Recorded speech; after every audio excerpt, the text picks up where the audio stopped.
살다 보면 많은 어려움과 고통이 있지만 우리를 더 힘들게 만드는 것은 긴 병에 효자 없다는 말이 있습니다.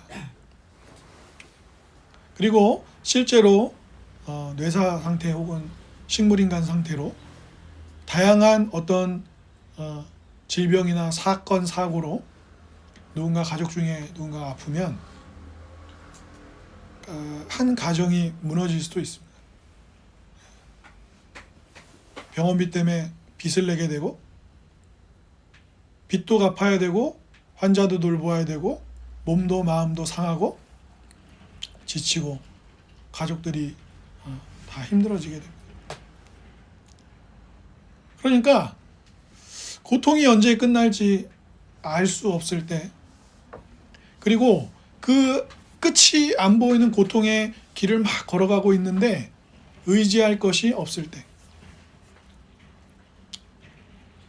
처음에는 가족 중에 누가 아프다고 격려도 해주고 밥도 사주고 술도 사주고 또 병원 일도 조금 도와주고 어떤 때는 너무 많은 빚에 허덕일까 봐 돈도 빌려주던 가족들, 친척들, 친구들이 그 병이 길어지면서 외면하기 시작합니다. 고통은 언제 끝날지 알 수가 없는데 의지할 것도 없고, 그리고 힘들어, 아파, 울고 불고 막 감정을 다 드러내고 싶은데 그것도 한두 번이죠. 그죠? 그리고 우리 아시아권, 특히 우리 대한민국 쪽에서는 꼭 그런 건 아닌데 약간 어떤 게 있냐면 감정을 잘 숨길 줄 알고 감정을 잘 컨트롤할 줄 알고 너무 웃어도 너무 슬퍼해도 소리 질러도 침묵해도 별로라고 얘기한단 말이에요.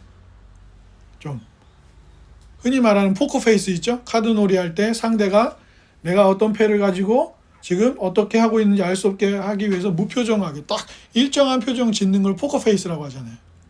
그죠? 그러니까 그런 마음의 중용을 찾고 포커페이스를 하는 게 좋은 거라고 많이 얘기하는 케이스가 있어요. 특히 일본은 그게 심합니다. 그죠? 그래서 누구 한 사람이 회사에 이런 게 실제 잘못됐어도 이런 게 잘못됐어요라고 만약에 시위를 하잖아요. 그러면 사람들이, 일본 사람들 어떻게 생각하냐면 문제라고 얘기할 수 있는데 꼭 저렇게 해야 돼? 혼자 튀게 저래야 돼? 저렇게 스트레이트. 그래서 한국 사람 만나면 일본 사람들이 많이 하는 말이 뭐냐면 너는 되게 스트레이트하다 그래요. 왜 좀 이렇게 돌려서 그렇게 얘기해야지 왜 그렇게 바로 아니야, 틀렸어, 싫어, 안 해, 이런 식으로 직격탄을 던지냐.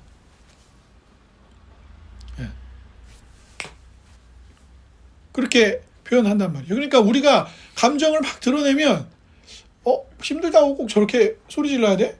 감정을 드러내야 돼? 이렇게 얘기하는 경우가 많으니까 더 힘든 거죠. 고통도 언제 끝날지 모르는데 의지할 것도 없고, 의지할 것도 없는데 감정을 드러내면 사람들이 쥐만 힘드나? 이런 식으로 반응하니까 굉장히 가중되는 거예요. 오늘 시편 13편에 있는 다윗은 정확히 어떤 배경 때문에 이러한 아픔을 호소하고 있는지 그 배경을 딱 지목하는 학자는 없어요. 이 시편을 전문적으로 연구하는 사람들도 말이죠. 특별히 1, 2절에 자기의 고통을 호소하고 있는데 언제까지입니까? 하나님, 언제까지입니까? 나를 잊으셨습니까? 그러니까 뭐예요? 언제까지냐는 제가 말씀드린 것처럼 고난이 언제 끝날지 모르는 거고, 나를 잊으셨습니까? 하는 거는 다윗이 결국에는 다 없어져도 하나 의지할 게 하나님밖에 없는데, 지금 심지어 다윗은 하나님도 나를 잊으신 건가요? 주님의 얼굴을 왜 나한테 숨기셨죠? 라고 말하는 고통의 지점이 있는 거예요. 영혼이 너무 번민하고 종일토록 근심하고 있어요. 그래서 지금 원수가 나를 치고 야, 다윗 정도는 별거 아니지 라고 하고 있는데 왜 숨고 계시냐라는 아주 이중 삼중고를 고백하고 있습니다. 몇몇 학자들은 다윗이 사울에게 자기 장인 어른이기도 했고 이스라엘의 첫 번째 왕이기도 했던 사울에게 핍박받던 상황 속에서 이 시가 나오지 않았겠냐라고 얘기하는 학자들이 있어요. 몇몇 전문 연구하는 학자들은 다윗이 사울에게 쫓길 때 중에 어떤 특정 시기를 언급해요. 모압과 10 황무지라고 하는 곳, 그리고 아들라굴이라고 하는 막 어부라고 막 이런 사람들이 함께 모였던 곳 있죠. 사울을 피해서 그 시기, 그 막 도망다니면서 막 그 굴과 이런 데로 피신하던 그 고난의 시기가 아니냐라고 조금 더 좁히는 학자들도 있고, 교부들 중에 디오도루스나 테오도레트라고 하는 학자들은 교부들이에요. 아우구스티누스 같은 교부 시대, 밧세바를 범하고 그 이후에 이런 고백을 한 게 아니냐라고 얘기하는 사람도 있어요. 데렉 키드너라고 하는 이 시편을 연구한 주석을 쓴 사람 같은 경우에는 특정 배경을 지목하지는 않는데, 압살롬이 반역했을 때, 아들 있죠? 그 머리카락이 풍성하고 머리카락이 나뭇가지에 걸릴 정도로 풍성하고 아들이 반역했을 때 다윗이 개인적으로 굉장히 아들에게 그랬으니까 수치스럽고 왕권도 위협받고 있잖아요. 압살롬이 굉장히 준비를 철저하게 해가지고 반역을 저질렀기 때문에 하나님이 정말 돕지 않으셨으면 다윗은 죽었을 거예요. 그때의 상황을 생각해 보는 게, 그러니까 데렉 키드너는 딱 그때 상황이라고 지목을 하는 게 아니라 압살롬 당시를 생각해 보면 이 시를 좀 이해하는 데 더 유익함이 있지 않을까라고 얘기를 합니다. 다윗의 호소는 고통의 지속이에요. 언제 끝날지 모르겠어요. 지금 이렇게 있잖아요. 사울이 하루 이틀 다윗을 쫓아다닌 게 아니고, 압살롬의 반역이나 밧세바를 범하고 난 그 다윗의 그 배경들을 살펴보면 이게 하루 이틀에 끝났던 문제들이 다 아니란 말이에요. 그죠? 지속적으로 자신을 찾아오는 어려움. 지난주에 허리 아파하고 한 주 동안 거의 내내 고생했다 말씀드렸는데, 이게 제가 허리 때문에 고생한 게 거의 한 30년 다 돼가요 벌써. 네. 그래서 이제 다시 기존에 알고 있던 내용들 다시 이제 적용해 보는 거죠. 걸을 때 좀 이렇게 신전을 해서 턱을 좀 들고 이렇게 걷고, 사람들이 좀 거만해 보일 수도 있고 죄송하면 이상하게 걷는다 할 수도 있는데, 실제 이렇게 신전하면 디스크 통증이나 이런 건 거의 가라앉거나 디스크가 다시 이렇게 회복되는 그런 게 있어요. 네. 그러니까 언제 끝나냐 이거죠. 사도 바울도 그랬잖아요. 사도 바울도 질병이 있었거든요. 그래서 간질과 관련된 질병이 아닐까라고 학자들이 연구하기도 한데, 사울이 뭐라 그랬어요? 사도 바울이 3번이나 기도했다 그랬어요. 이거 고쳐달라고. 큰 가시가 있다 그랬죠, 자기 몸에. 이 질병을 좀 고쳐달라고. 여러분 생각해 보세요. 내가 사도고 내가 기도하면 이 사람에게 귀신 들린 게 귀신이 쫓아나고 이 사람이 안전병인데 일어나서 걸어요. 근데 내가 내 병을 못 고쳐요. 내가 아파요. 그럼 사람들이 뭐라 하겠어요? 좀 이상한 거 아니야? 뭐 듣기로는 뭐 안전병에도 일으키고 뭐 손 못 움직이는 사람 병도 낫게 하고 막 중풍병자도 막 일어나게 하고 막 그랬다는데 자기는 아프네? 이렇게 되잖아요. 그죠? 그러니까 다윗도 고통이 지속되고 있는데, 다윗에게 이 고통이 지속되면서 지금 어려운 게 뭐라고요? 하나님의 얼굴을 숨기셨습니까? 영원히 나를 잊으시는 거 아닌가요? 버림받는 거 아닌가요? 라고 하는 공포인 거예요. 우리에게 적용해 보면 이런 생각들을 할 수 있겠죠. 학자들이 얘기하는 것처럼 특정 배경을 지목하지 않았잖아요. 그죠? 특정 배경 하나를 딱 지목한 게 아니에요. 어떤 시편 같은 경우에는 딱 지목이 되잖아요. 그죠? 밧세바를 범하고 우리아를 죽이고 나서 쓴 시다 라고 이렇게 딱 지목이 되는데, 이건 그렇지 않단 말이죠. 가정에 불화가 있을 수 있죠. 자녀 문제가 있을 수가 있습니다. 사업이 잘 안 될 수도 있고요. 그죠? 그러면 우리의 삶에 그런 질병이나 막 여러 가지 고통스러운 일이 딱 찾아오면 우리에게, 일단 믿는 우리에게서 언뜻 떠오르는 생각이 뭡니까? 하나님의 은혜가 잃어버려진 게 아닌가? 성령님이 나와 함께 하시지 않는 게 아닌가?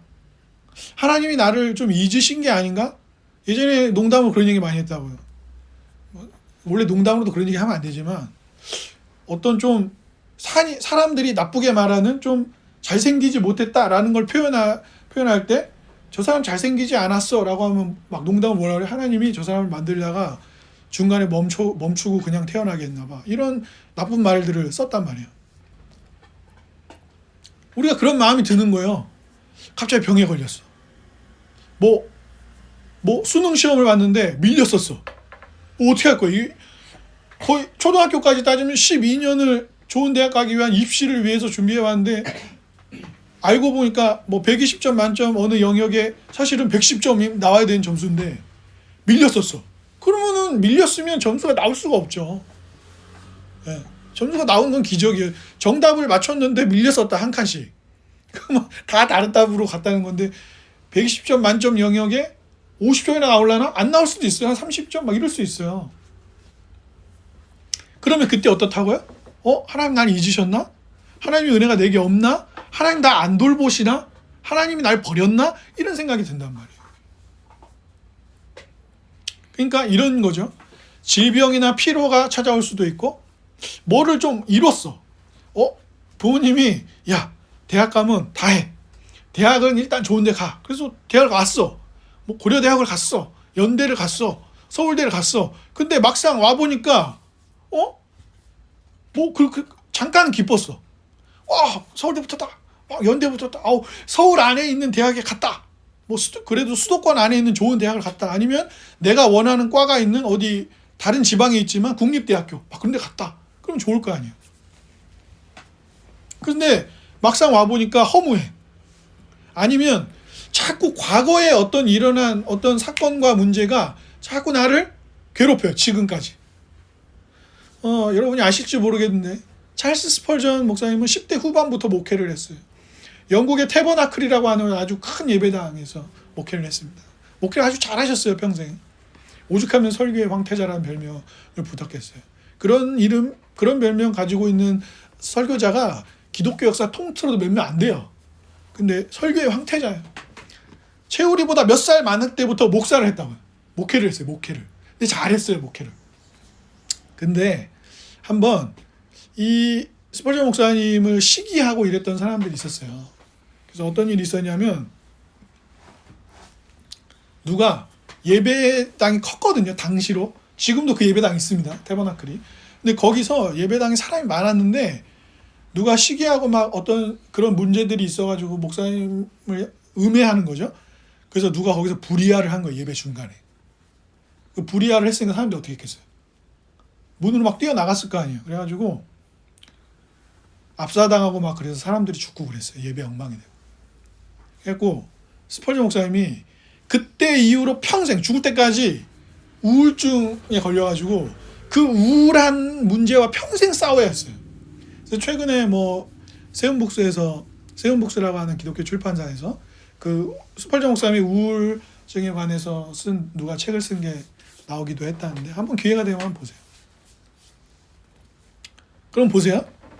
몸의 질병이나 성취 후의 박탈감이나 어떤 우울한 문제들이나 과거의 문제가 나를 계속해서 어렸을 때 부모님으로부터 학대를 당했다든가 어떤 나쁜 일을 당해서 그게 평생 나를 한 발 앞으로 나아가게 하는데 고통스러워하는데 이런 일들은 주로 어때죠? 함께 와요. 함께. 오랜 몸의 질병을 안고 있는 분들은 마음도 어려워요. 계속 병원에만 있죠? 병원에서 매일 환자들만 보고 소독 냄새만 맡고 링거를 꽂고 매번 만나는 사람은 하얀 가운을 입은 색깔이 다를 수도 있지만 간호사나 의사나 아니면 나와 같은 환자들이에요. 마음도 무너진다고. 그러니까 다윗과 같은 사람처럼 원수가 공격을 하면 원수만의 문제가 아니라 어떤 일이 생겨요? 심리적으로도 문제가 생기고 겉으로 외부적으로도 문제가 생기고 다 문제가 생기는 거예요. 다윗이 압살롬 피해서 도망갈 때 어떻게 도망갔다 해서 맨발로 갔어요. 맨발로. 그리고 도망갔으면 도망간 왕이 그렇게 뭘 잘 준비해서 어떻게 지내겠어요. 면목도 없고 같이 도망온 사람들에게 면목도 없고 아들 문제니까 이게 쉽게 어떻게. 그래서 나중에 자기 군대 장관한테도 뭐라 그래요? 아들 압살롬은 좀 전쟁에서 이렇게 하게 되면 건드리지 말라고 생포하라는 식으로 얘기했는데 결국엔 죽잖아요. 그래서 압살롬 하면 슬퍼하니까 그 요압 밑에 있는 장관이 와서 뭐라 그래요? 우리는 왕을 위해서 목숨을 걸었는데 반역 일으킨 아들 죽었다고 이렇게 울고 계시면 왕을 따라서 이 반역을 진압하고 이런 우리는 뭐가 됩니까? 너무 이러고 계시지 마십시오. 내가 계속 이러고 있으면 내가 당신 지지 안 해? 이런 식으로 협박까지 한단 말이에요. 그러니까 한꺼번에 오는 거예요. 그런 일들은. 그죠? 빚이 생기면 빚을 갚아야 돼요. 빚을 갚으려면 일을 더 하든가 아니면 기존에 쓰고 있던 지출을 줄여야죠. 뭐든 쉽지 않은 거예요. 한꺼번에 찾아옵니다. 그래서 알버트 월터스라고 하는 네덜란드계 개혁파 쪽 신학자가 있어요. 이분이 죄를 이야기하면서 여러분 이거 잘 이해하실 필요가 있어요. 죄 그러면 나쁜 거, 하나님이 원하시지 않는 거. 그래서 여러분이 또 많이 들은 얘기 중에 뭐 죄는 헬라어로 하말티아인데 하말티아는 관역의 중간을 맞추지 못한 걸 말한다. 뭐 이런 개념으로만 죄를 생각하는 경우가 많은데 그게 아니에요. 단순히 그런 게 아니라 죄는 일단은 여러분이 오해를 하시면 안 되는 게 죄라는 것이 하나님이 만드신 창조세계 자체를 무효로 돌릴 만한 힘은 없어요. 근데 마치 그리스 신화나 뭐 이집트의 고대 신화나 아니면 중동이나 어디 고대 근동의 창조 신화들처럼 뭐 태초에 선과 악이 있었다. 선과 악이 대립했다. 뭐 세상 끝나는 날에는 뭐 선이 뭐 이겨서 끝날 것이다. 이런 창조 신화 같은 게 아니에요. 죄는 일단 하나님이 만드신 창조 세계 자체를 무효로 돌리거나 완벽하게 지배할 수 없어요. 이런 걸 오해하면 자꾸 무슨 일이 생길 때 박영선 목사님 문제가 터졌다, 뭐 사랑의 교회 문제가 터졌다, 우리 교회 문제가 있다. 그럼 사람들이 뭐라 그래요? 믿는 신자들이 우리는 죄인이라서 어쩔 수가 없어. 타락한 상태라서 어쩔 수가 없지. 이런 말을 너무 쉽게 내뱉어요. 그게 아니라는 건 아니지만 알버트 월터스가 죄와 타락을 설명하면서 뭐라고 얘기하냐면 기생한다 그래요. 죄는 이미 하나님이 아름답게 만들어 놓으신 세상에 어떻게 한다고요? 기생한다고요. 여러분 영화 기생충을 보셨는지 모르겠는데 그 기생하잖아요.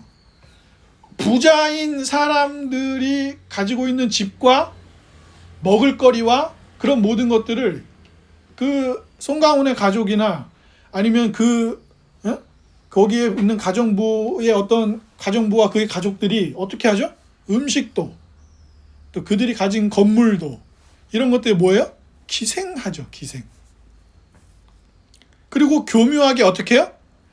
우리의 마음에 바라는 것이 있어요. 사랑, 인정, 안정, 평화 이런 욕구가 있다고 사람 누구나. 그런데 우리의 삶에 기생하고 있는 죄는 어떻게 이걸 바꿔내요? 하나님이 아닌 다른 것으로부터 자꾸 답을 찾아내려고 하고 하나님이 아닌 것을 가짜 하나님으로 제시하고 또 하나님이 주신 바람, 하나님이 주신 빛, 하나님이 주신 비, 하나님이 보여주신 무지개, 하나님이 우리의 일상에 허락하신 식물들, 하나님이 우리의 일상에 허락하신 먹을거리들이나 아름다운 것들을 어떻게 해요? 비틀어요. 비튼다. 적당히 먹으면 돼요. 제가 알고 있기로는 동물 중에는 딱히 과식하는 동물이 없다 그래요. 그러니까 사자나 호랑이도 항상 사람을 공격하는 게 아니에요. 어떤 때만 하는 거야? 배고플 때만 사냥하는 거예요. 근데 유일하게 인간만 뭐래요? 과식을 해요. 과식. 그러니까 하나님이 주신 음식으로 건강하게 적당하게 먹으면 되는데 그것만으로는 먹는다고 할 때의 나의 몸과 마음이 만족을 못하는 거예요. 그러니까 어떻게 하는 거예요? 엄청나게 먹는 거죠. 우리나라의 먹방이 유명하니까 외국 사람들도 그걸 뭐라 그래요? 뭐 푸드나 이시나 이런 영어를 쓰지 않고 그냥 먹뱅 이런 먹방이라고 해요. 그 사람들도 먹방이라고 해요. 그래서 사람들이 먹방을 한참 보기도 하지만 먹방을 힘들어하기도 해요. 왜요? 그거를 학자들이 뭐라고 하냐? 푸드 포르노라고 그래요. 푸드 포르노.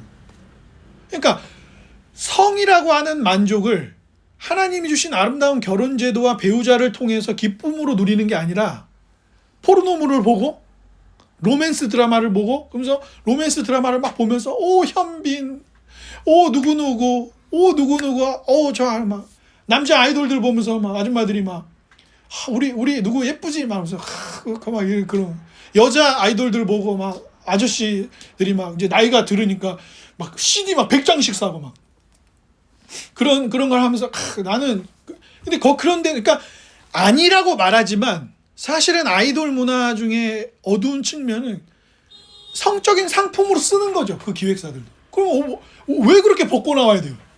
그 10대 여자 아이들이 왜 그렇게 그리고 왜 10대 남자아이들이 그 근육을 만들어 갖고 아줌마들 앞에서 셔츠를 찢어내면서 왜 식스팩을 보여주고 왜 잔 근육을 보여주고 왜 운동 프로그램에 나와서 그 운동 능력을 보여주면서 왜 상품이 돼야 되냐고요. 그거를 소비하기 때문에 그러는 거예요. 그러니까 단순히 포르노물만이 아니라 먹방도 그런 거예요. 야, 이 정도 먹으면 되냐? 너는 라면 한두 개밖에 못 먹지? 자 봐라. 라면 26개 먹는 사람 보여줄게. 너는 우유 먹어도 뭐 이렇게 500ml 하나 먹어도 배부르잖아. 봐라. 1.5리터 그냥 들이붓다. 이거를 보여주면서 뭐예요? 먹고자 하는 욕망은 옳죠. 그렇지만 하나님이 주신 먹음에 대한 이해라든가 하나님을 인식하고 해석해내는 힘이나 만족이 없으니까. 그러니까 결국에 이 먹을거리를 우리에게 주시는 분, 배우자를 주셔서 성적인 만족과 기쁨을 누려서 하나님께 영광 돌리도록 하시는 분에 대한 이것이 없고 기생하는 죄에 따라가면 어떻게 된다고요? 하나님 없이 이걸 이해하고 받아들이려니까 뭐가 없어요? 만족이 없는 거예요. 그리고 계속 비트는 거죠. 계속 비틀어내는 거예요. 뭐 뉴진스 문제만 해도 민희진이 잘못했다, 뭐 방시혁이 잘못했다, 하이브가 뭐 거대 기업으로서 어떻게 했다, 뭐 이게 뭐가 사업적으로 문제였다, 계약은 중요한 거지, 뭐 별 말들이 많지만 결국에는 그 뭐 자본주의가 무슨 진리예요? 그러니까 자본주의는 우리가 살아가기 위해서 필요한 구조로 둔 거지. 그게 인간의 어떤 진리입니까? 뭐 변하지 않을 뭐예요? 그 아이들이나 부모들이나 민희진 씨나 뭐 방시혁 씨나 하이브나 다양한 윤리적으로나 법적으로나 계약적으로 뭐가 얽히고 설켜 있겠죠. 아주 단순하게 누가 잘했다, 못했다, 누가 선이고 누가 악마다 이렇게 얘기할 수는 없을 거예요. 그런데 그걸 풀어서 설명하는 어른들이 또 자본주의적으로만 그걸 막 설명하면 그 아이들의 인생이나 뭐 앞으로의 삶이나 또 회사 입장이나 지금 뭐 누가 승자가 있나요? 하이브가 승리했어요? 아니면 뭐 어도의 새로운 대표와 어도의 새로운 그 임원진들이 승리했습니까? 아니면 민희진 씨가 승리했나요? 아니면 그 뉴진스 멤버들이 뭐가 잘 됐어요?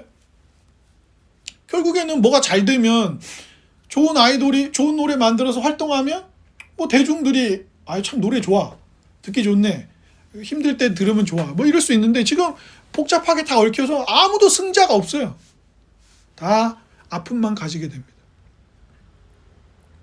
그래서 눈에 보이는 물질적인 거든 아니면 사랑, 우정, 인정 혹은 평화 이런 비물질적인 것이든 간에 우리는 다양한 것을 얻기 위해 애쓰지만 알버트 월터스의 지적처럼 보세요.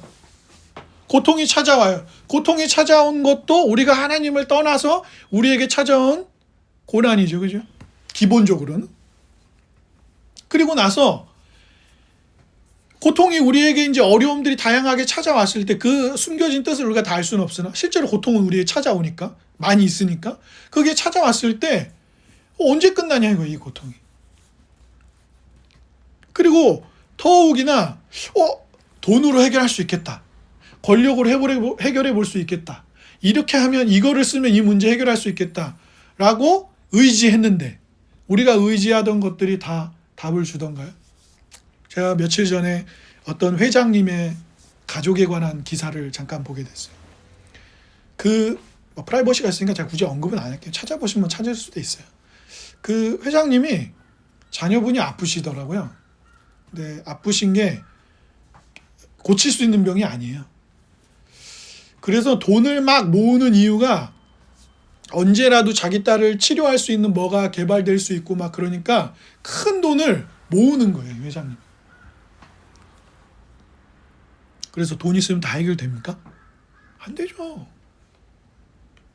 권력이 있으면 모든 일을 다 해결할 수 있나요? 야, 내가 미국 대통령이야. 베네수엘라 석유가 있네? 우리가 석유 쓰면 좋겠네? 야, 군대 보내. 대통령 잡아와. 그 대통령 잡아와서 자기네 법정에 세워요. 예. 덴마크에 그린란드가 있는데 저거 우리한테 좋겠는데 갖고 와. 이러는 거예요. 예. 러시아도 우크라이나 뭐 역사적으로 뭐가 얽혀 있다고 하지만 가져가려고 하고, 뭐 유럽도 뭐 서로 뭘 하고 하기 바쁘고 앞날 따지기 바쁘고 그런 거죠. 요즘 덴마크 사람들이 얼마나 울분에 차 있겠어요. 우리 땅인데 그냥 갑자기 힘세다고. 저 갖고 싶어. 가져오려고 하는 거예요. 해결이 안 되는 것이죠. 근데 5절 한번 같이 보겠습니다. 오늘 본문의 5절입니다. 같이 읽어볼까요? 시작. 나는 오직 주의 사랑을 의지하였사오니 나의 마음은 주의 구원을 기뻐하리이다. 제가 같은 구절을 세 번역을 읽어드릴게요. 그러나 나는 주님의 한결같은 사랑을 의지합니다. 주님께서 구원하여 주실 그때의 나의 마음은 기쁨에 넘칠 것입니다. 이 원문에는 뭐가 있어요? 5절 앞에 그러나가 있어요. 그러나 제가 접속사 중요하다 그랬죠. 예, 그러나 그러니까 그리고 참 좋은 건 시편이 시로 돼 있잖아요. 그죠?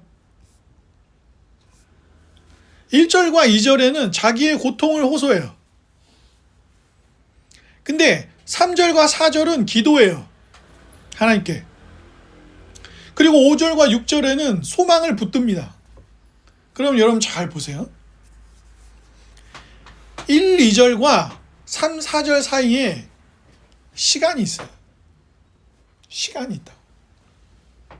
제가 아까 본문 봉독할 때 3, 4절은 깜빡했는데 5절 시작하기 전에 잠깐 쉬었습니다. 제가 3, 4절과 5, 6절 사이도 시간이 있어요. 무슨 말이냐? 1, 2절에는 자기의 현재적인 고통과 진실한 감정을 그대로 그러니까 하나님께가 아니라 감정을 막 토해냅니다. 아파! 힘들어! 하나님 어디 계세요? 숨으셨습니까? 나 하루 종일 고단합니다. 원수들은 나를 치느라 바빠요. 감정을 막 토해냅니다. 1, 2절은.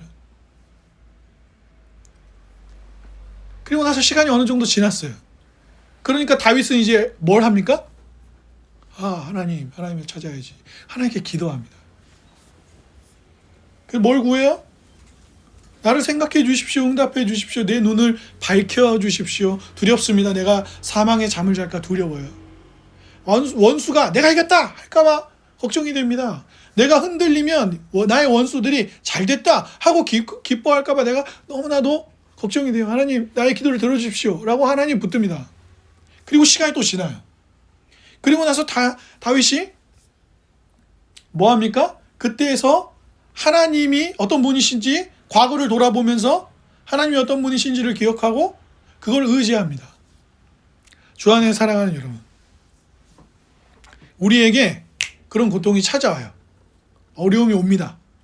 그러면 여러분 울고 웃고 소리치고 신음소리 내고 하십시오. 감정을 드러내는 것 자체가 문제인장 여기는 문화나 그런 모양을 높이는 일이 있지만 주님은 그러시지 않으셨습니다. 나사로의 무덤 앞에 가셨을 때 주님은 우셨어요. 여러분 예수님이 제자들하고 식사하고 그러셨을 때 포커페이스로 식사하셨겠어요? 제자들하고 3년 넘는 시간 동안 막 마을마다 다니면서 복음을 전하고 하나님 나라 소식을 전하고 병자들을 고치고 귀신 내어 쫓아주시고 그럴 때 여러분 생각해 보세요. 제가 이면주 자매 데리고 예수님께 왔어요. 이면주 자매가 가진 병을 예수님 고쳐주셨어요. 그러면 좋아요 안 좋아요? 그 기쁨의 눈물을 흘려도 웃든 했을 거 아니에요. 그럼 예수님이 그걸 보면서 포커페이스를 하셨을까요? 아니, 예수님도 기뻐하셨을 거예요. 좋아하셨을 겁니다. 예수님이 성전에서 장사하고 하나님의 기도하는 집을 엉망으로 만들어 놓은 이속을 차리기 위해 했던 유대 지도자들을 목격했었고 막 상을 들어엎고 그러셨을 때 거기서 예수님 웃고 계셨을까? 아니면 포커페이스를 하고 계셨을까요? 화내셨죠. 화내셨으면 어떻게 하셨겠어요? 인상을 쓰셨겠죠. 우리 주님은 사람으로 오셔서 이 땅에 계실 때 웃으셨어요. 잘 웃으셨습니다. 베드로가 예수님 오늘 이 물고기가 참 맛있네요. 그런데 예수님이 맛있구나 이러셨겠어요? 맛있다고 웃으셨겠죠. 베드로와 웃으시고 손도 잡아주시고 어깨도 토닥여주시고 그렇게 하셨겠죠. 그리고 믿음 없는 사람들 앞에서는 화를 내기도 하시고 나사로 앞에서 나사로를 살리겠다고 하셨는데 저가 뭘 할 수 있겠냐 죽었는데 그럴 때는 죽음에 절망하고 있는 인간들 때문에 믿음 없음 때문에 아파하고 화를 내기도 하셨습니다.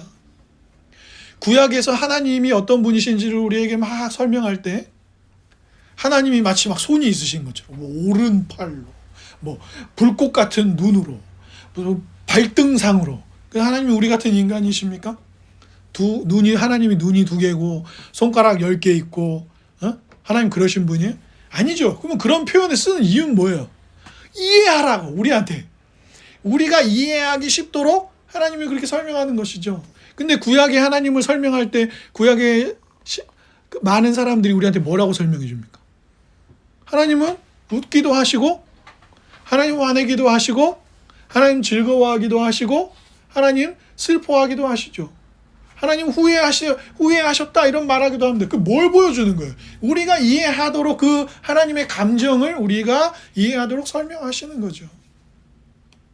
그러니까 사랑하는 여러분, 고통이 찾아오면 기도하면서 우세요. 기도하면서 하나님께 하소연하십시오. 원망도 하십시오. 그걸 하지 말라고 성경은 우리에게 이야기하지 않습니다.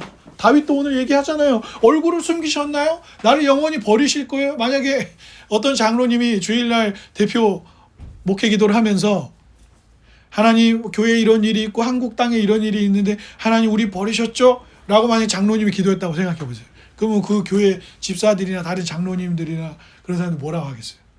장로님 믿음이 없으십니까? 어떻게 공동체 전체가 예배하는 예배 자리 대표해서 기도하는데 하나님한테 따지실 수가 있어요. 믿음이 없으시네 이거. 치리를 해야겠구만. 막 이러지 않겠어요? 아니 근데 다윗은 진솔하게 그렇게 하나님 앞에 고백했어요.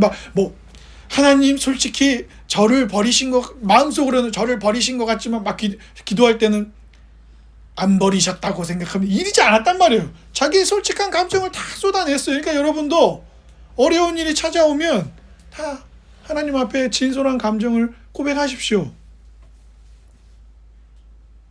그러나 그 시간이 끝나고 나면 그래도 우리한테 큰 일이 생겨요. 우리 오건 형제님이나 김은선 자매님이나 저나 큰 일이 생기면 어려움이 생기면 우리가 뭐 해요? 목사님 기도해 주십시오. 친구야 내가 이런 일이 있어 기도 좀 해줘. 그러면서 자기도 뭐 하죠? 안 나가던 기도회도 나가고 새벽 기도도 나가고 금요 기도 철야 기도도 가고 기도원도 올라가고 그러면서 우리가 뭘 해요? 기도를 해요. 그러면서 우리가 뭘 하죠? 거기서 그 기도는 왜 하는 것입니까? 우리가 잊지 않은 것이 있어요. 뭐예요? 지금까지 우리의 삶을 돌아봐 주신 하나님을 잊지 않아요. 일단은 어려운 일이 찾아오니까 다 울고불고 소리치고 다 했어요. 그리고 시간이 지나요. 그럼 우리가 뭐 해요?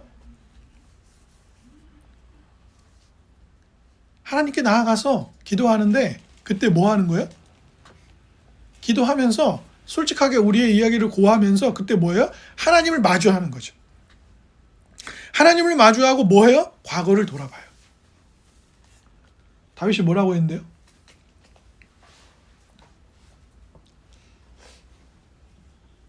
(5절이나 6절에) 보면 다윗은 기억하고 있어요. 뭐예요? 하나님이 나를 너그럽게 대해 주셨던 일, 내게 이전에 행하셨던 일을 기억합니다.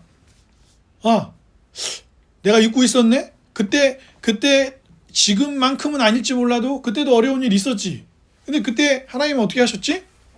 그땐 잘 몰랐는데 돌아보고 나니까 하나님이 어떻게 하셨는지를 알게 고백하게 되죠. 고백하게 됩니다.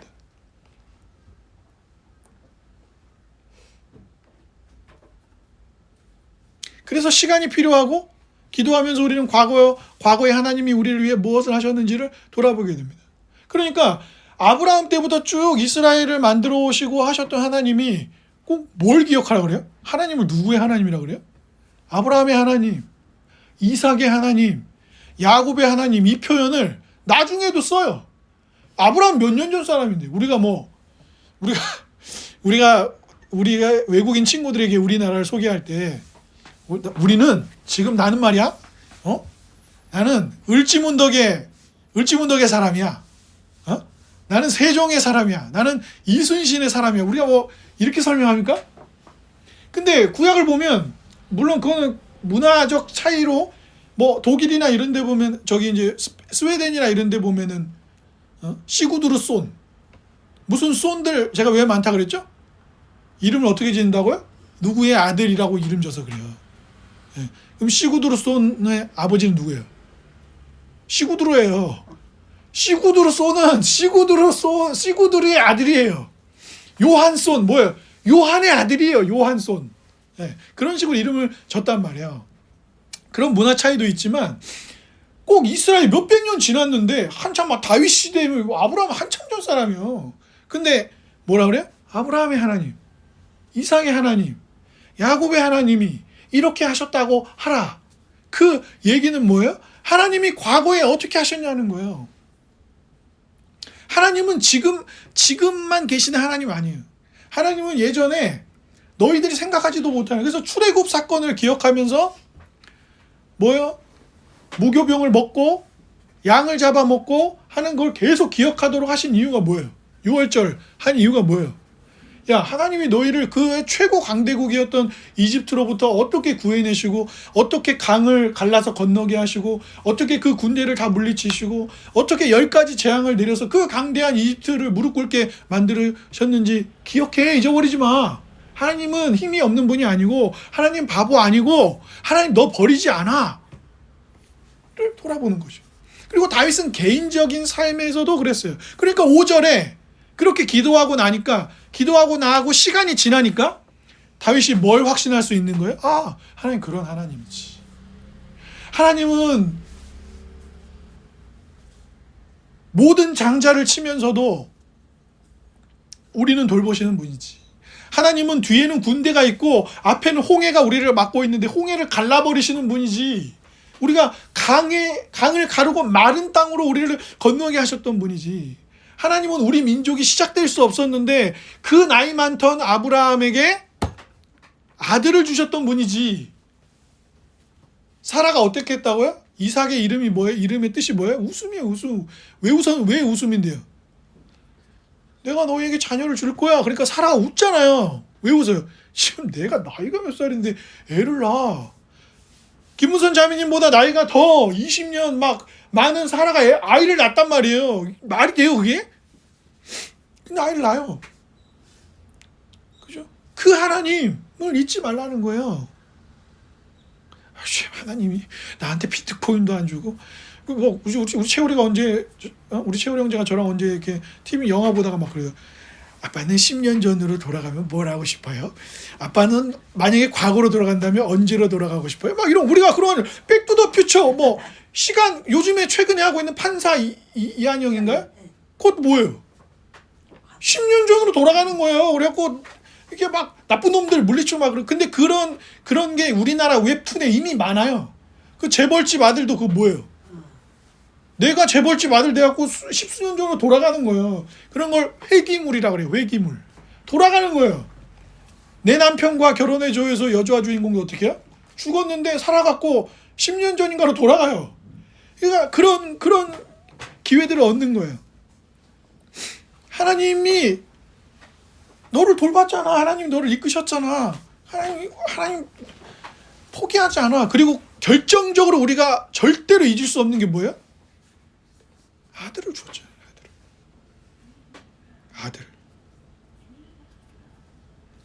그 그 사랑하는 영원한 사랑을 나누는 그 독생자 아들을 우리를 위해 내어주셨다고요. 잊지 마시란 말입니다. 그러니까 뭐예요? 무엇을 먹을까? 무엇을 입을까? 염려하지 마라. 염려가 되죠. 왜 안 돼요? 염려가 되지. 당장 월세가 걱정이 되고 자녀들 학원비가 걱정이 되고 내 집 장만도 못했는데 걱정이 되고 걱정이 되죠. 어떻게 걱정이 안 됩니까? 그런데 하나님 뭐라 하시는 거예요? 염려하지 마라. 하늘을 나는 새도 먹이시고 들의 백합화도 입히시는데 하물며 자녀인 너희들일까 보냐. 물론 그렇다고 해서 야고보서 말씀처럼 하나님이 너를 돌보실 거니까 나는 너에게 10원도 줄 수 없어, 이렇게 하라는 건 아니에요. 어려운 형제를 보면 도와야죠. 야고보서에 뭐라고 했어요? 형제를 사랑한다고 하면서 아무것도 내어주지 않으면 그건 가짜 믿음이에요. 가짜 믿음.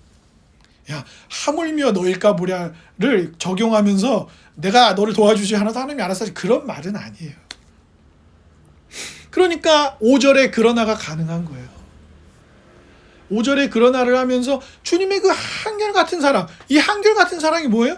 여기 우리 개역개정에는 오직 주의 사랑을 의지합니다 이렇게 돼 있어요. 근데 새 번역은 주님의 한결같은 사랑이라고 번역했어요. 이 한결같은, 변하지 않는 사랑이 뭐예요? 그게 헤세드예요. 그게, 그러니까 다윗은 뭘 또 기억하는 거냐면 하나님을 기억하면서 절대 안 잊어버리는 게 있어요. 그건 뭐예요? 한결같은 그분의 사랑이에요. 한결같은 사랑의 근원은 뭐예요? 그 시작점은 뭡니까? 한결같은 사랑의 시작점은 하나님이 이스라엘과 맺으신 언약이에요. 그리고 하나님은 반드시 그 언약을 지키시는 분이라는 거예요. 아브라함에게 언약하셨던 분, 다윗에게 언약하시는 분, 그 언약은 결코 지워지지 않을 거라는 거예요. 그 약속을 사람은 안 지켜도, 아브라함은 안 지켜도, 이삭은 안 지켜도 하나님은 반드시 지키신다는 거예요. 그것 때문에 나는 기쁨이 넘치게 될 거라고 고백하는 거예요. 그래서 내가 여호와를 찬송하겠다는 거예요. 왜요? 나에게 은덕을 베풀어 주십니다. 나를 너그럽게 대해 주세요. 그 헤세드, 변하지 않는 사랑, 그 믿음의 내용, 그 교리를 어떻게 하는 거예요? 나에게 적용시키는 거예요. 아, 하나님은 변치 않고 반드시 약속을 지키시는 분이지. 우리에게 약속을 주셨지. 아담에게 어떤 약속 주셨죠? 후손 중에 뱀의 머리를 상하게 할 후손이 올 거라고 약속해 주셨고, 그 약속의 증표로 뭘 하셨어요? 에덴 동산을 쫓아낼 때 가죽 옷을 지어 입히셨죠.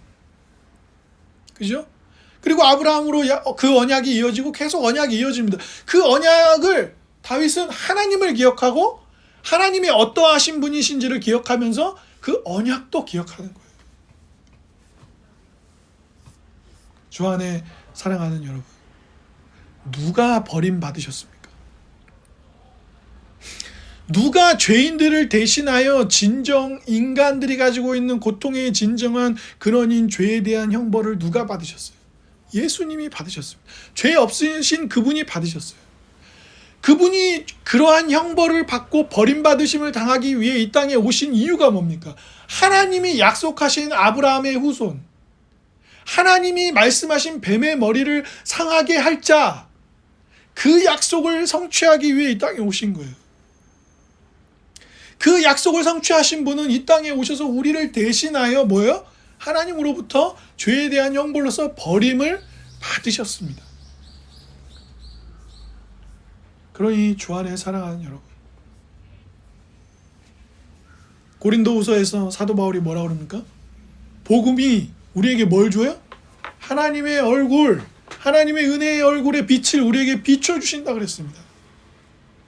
우리가 잃어버렸던 하나님, 우리가 자꾸 우리의 삶에 기생하는 죄로 인해 우리의 삶이 뒤틀리고 하나님 없는 것에서 답을 찾으려고 하는 우리 삶에 울고불고 소리치면서도 잊지 않고 기도의 자리로 가서 하나님을 찾게 하시고, 거기서 하나님이 무엇을 하셨고 어떤 약속을 하셨고 그 약속을 반드시 어떻게 지킨다는 것을 기억하게 하셔서 살게 하시는 분, 그리고 그 약속의 핵심, 그 언약의 하나님, 신실하신 하나님, 그 인자하신 헤세드의 하나님이 반드시 지키고야만의 언약의 성취가 뭐예요? 아들을 보내어 죄인들을 구원하는 일입니다.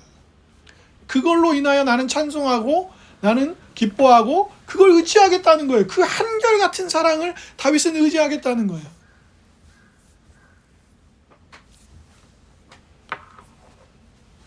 폭삭소가수다에서 그 딸이 힘든 일을 겪고 나서 짐 싸가지고 부모님 댁으로 내려옵니다. 제주도로.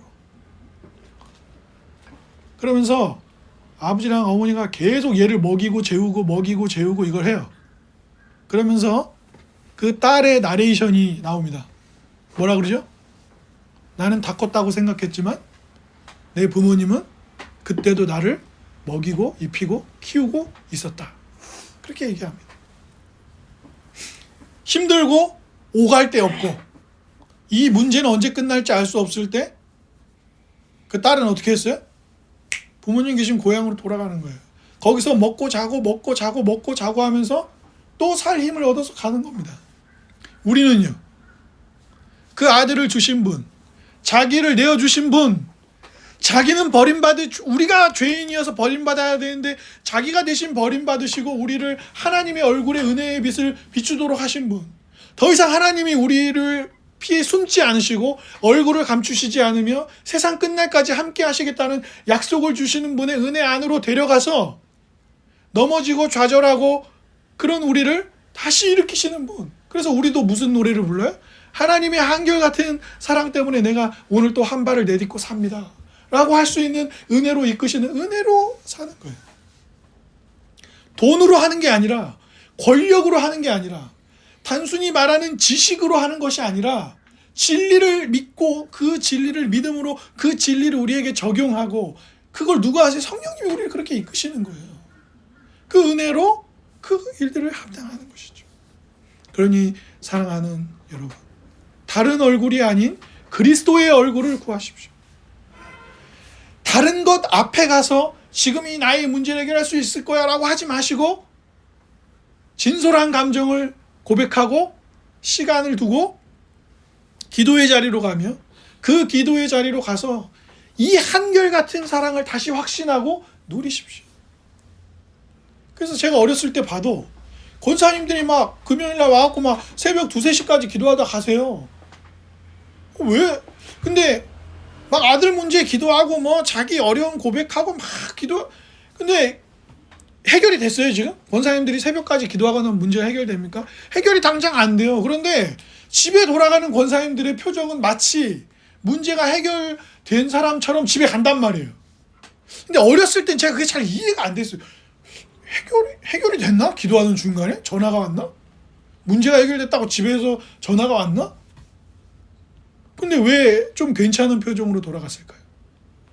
어떤 결과가 내게 다시 올지는 모르지만 하나님의 선하심과 하나님의 아들을 내어주신 그 사랑으로 성취하시는 일, 자기가 대신 버림받으면서까지도 우리는 버림받지 않고 하나님의 은혜 안에 살도록 부르시는 그 은혜만큼은 그 확신 갖고 집에 가는 거죠. 다시. 그리고 그 확신으로 용기 내서 나의 앞에 놓인 문제들을 해석하고 살아내는 거예요. 그러니까 여러분의 친구를 예배로 초청하세요. 데리고 오세요. 돈이나 권력이나 지식이나 인맥이나 그런 걸로 문제를 해결하려고 하는 이들에게 그리스도를 소개하십시오. 주님 앞에 가라고.